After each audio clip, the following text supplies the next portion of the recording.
मावळ तालुक्यातील इंद्रायणी नदीवरच्या कुंडमळ्यात पूल कोसळला। दुर्घटनेत तिघांचा मृत्यू, 6 जण गंभीर। मृतांना राज्य सरकारकडून 5 लाखांची मदत जाहीर।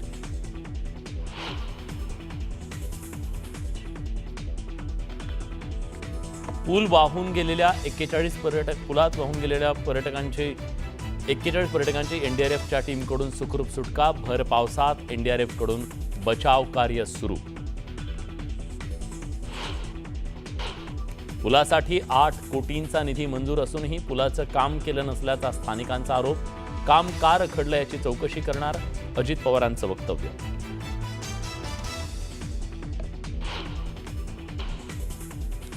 कुंडमळातील पर्यटकांच्या मृत्यूसाठी प्रशासन जबाबदार, सुषमा अंधारेंचा गंभीर आरोप।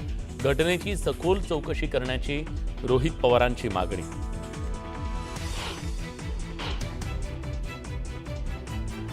शिवसेना फुटीमागे रश्मी ठाकरे, भरत गोगावलेंचा गंभीर आरोप। आदित्य ठाकरेंना रश्मी वहिनींमुळे मंत्रिपद दिलं, गोगावलेंचा खळबळजनक दावा।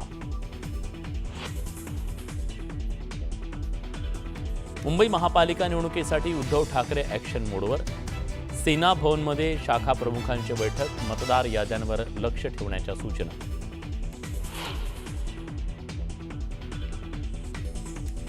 माजी नगरसेविका गीता गवळींनी घेतली आशिष शेलार यांची भेट। मुंबई महापालिका निवडणुकीत अखिल भारतीय सेना भाजप सोबत जाण्याची शक्यता।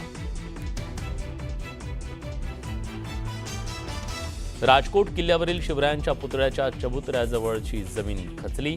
जमीन खचल्यानं पडलं भगदाड। व्हिडिओ सोशल मीडियावर व्हायरल।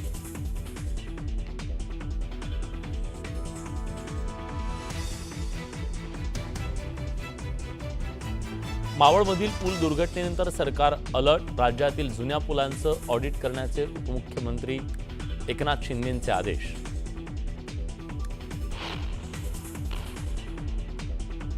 बेळगावला मुसळधार पावसानं झोडपलं। चोरला घाटातला पर्यायी पूल गेला वाहून। पावसामुळे बेळगाव गोवा मार्ग बंद। एसटी सेवा शासनात विलिनीकरण करण्याच्या मागणीसाठी कामगार आक्रमक। पुन्हा मोठा संघर्ष उभारण्याच्या तयारीत। एसटी कामगार सेनेचं विविध संघटनांना पत्र।